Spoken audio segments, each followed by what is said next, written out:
नमस्कार दोस्तों, डिवाइन पूजा में आपका स्वागत है। होशियार सेठ के घर से निकलने के बाद वह एक कस्बे से गुजरता हुआ जा रहा था। तभी होशियार की नज़र एक मिठाई की भव्य दुकान पर पड़ी। होशियार को भूख तो लग ही रही थी, तो वह उस मिठाई की दुकान पर पहुंच गया। मिठाई की दुकान पर 15-16 साल का एक लड़का बैठा था। होशियार ने उस लड़के से मिठाई मांगी। लड़के ने होशियार को एक दोना मिठाई दी।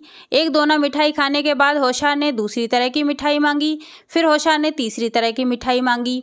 तो वह लड़का बोला, भैया आप मिठाई ही खाते जा रहे हो, पैसे भी तो दो। फिर होशियार ने लड़के की तरफ देखा और सोचने लगा। होशियार ने लड़के से पूछा, बेटा तुम सेठ जी के लड़के हो ना?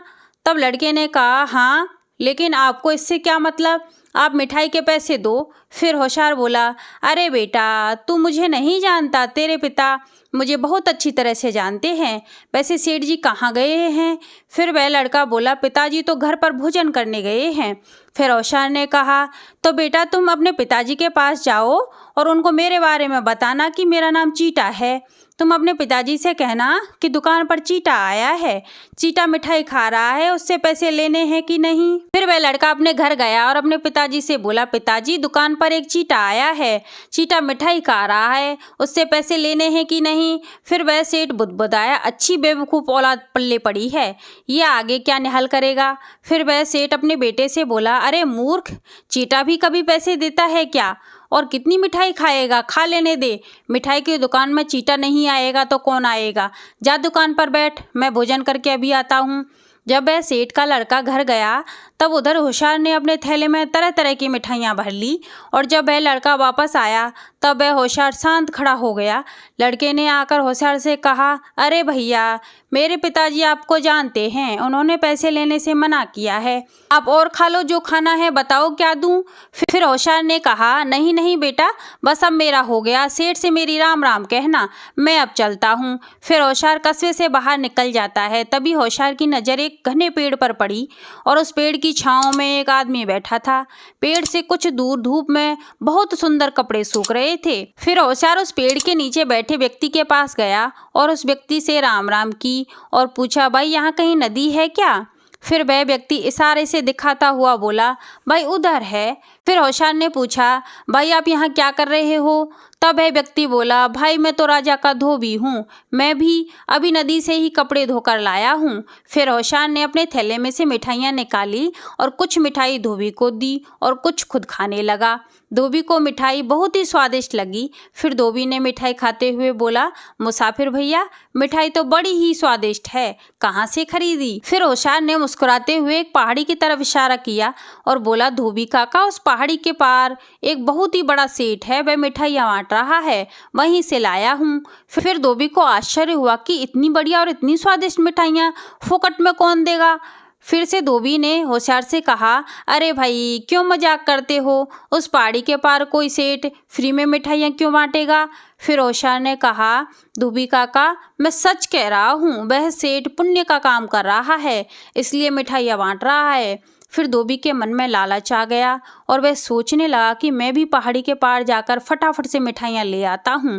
फिर धोबी ने होशियार से कहा, मुसाफिर भैया आप थोड़ी देर यहीं आराम करो, और हाँ मेरे इन कपड़ों का थोड़ा ध्यान रखना, कहीं उड़ नहीं जाएं, नहीं तो राजा मुझे दंड देंगे। फिर होशियार बोला, धोबी काका बिल्कुल चिंता मत करो, मैं राजा और रानी के कपड़ों का पूरा ध्यान रखूंगा, आप पहाड़ी के पार जाकर मिठाइयाँ ले आओ, और हाँ आप ज़्यादा देर मत करना, जल्दी से आ जाना। फिर धोबी ने झटपट थैली उठाई और बोला, नहीं भैया देर क्यों करूँगा, बस यूं समझो कि दौड़ के गया और भाग के आया। धोबी सचमुच में दौड़ता हुआ जा रहा था। थोड़ी ही देर में धोबी आंख से ओझल हो गया।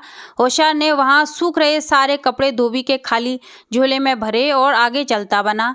फिर एक दो गांव छोड़कर वह होशियार एक बहुत बड़े बरगद के पेड़ के नीचे रुका और होशियार ने बरगद की पेड़ की टहनियों को कपड़े पहना दिए। फिर पेड़ की छांव में बैठ गया। फिर थोड़ी देर बाद एक व्यापारी बैलगाड़ी लेकर उधर से गुजर रहा था। तब व्यापारी ने पेड़ पर कपड़ों को झूलते देखा। फिर उस व्यापारी ने उस बरगद के पेड़ के नीचे होशियार को भी बैठा देखा और फिर सोचने लगा, ये क्या माजरा है, पेड़ पर इतने कीमती वस्त्र टंगे हुए हैं।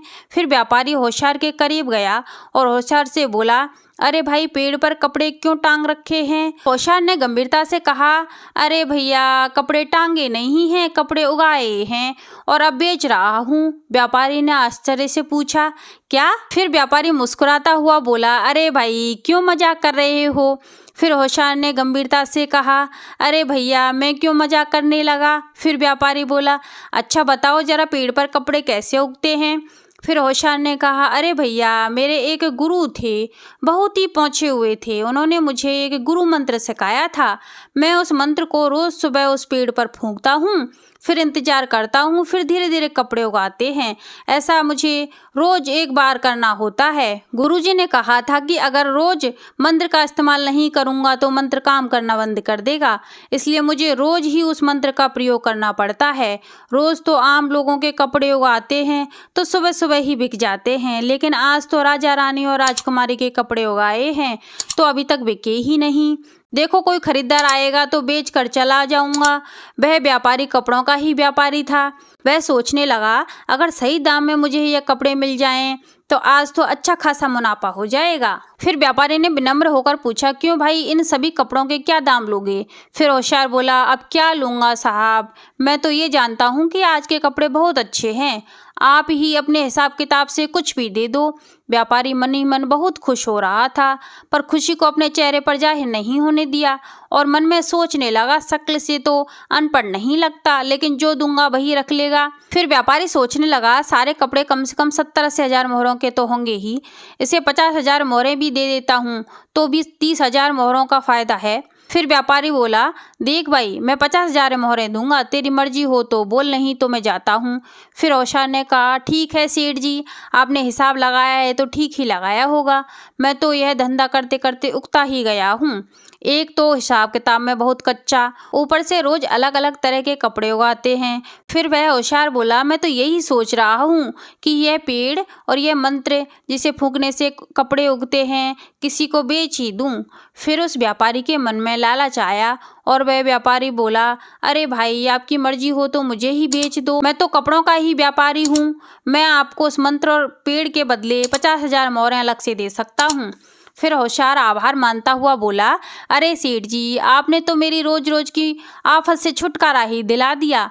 फिर होशियार बोला, हाँ सेठ जी, एक बात का ध्यान रखना, आज मैंने कपड़े उगा लिए हैं, अब आप कल सुबह ही मंत्र का उपयोग करना। फिर सेठ ने 1,00,000 मोहरें निकाली और होशियार को देते हुए बोला, लो भाई, आपकी अमानत। फिर होशियार ने व्यापारी से मोहरों की थैली ली और व्यापारी के कान में मंत्र कहा और वहां से आगे चलता बना।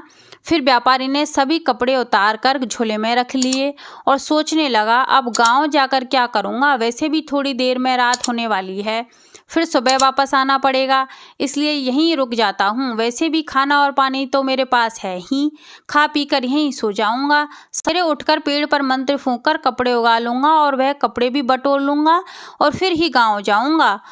उधर रात भर में मन और मोहन ने सेठ के हाथ पैर जोड़कर बड़ी मुश्किल से सेठ को समझा लिया कि सुबह होते होते होशियार को ढूंढने चलेंगे। इसके आगे की कहानी हम अगले भाग में सुनेंगे। आज के लिए बस इतना ही।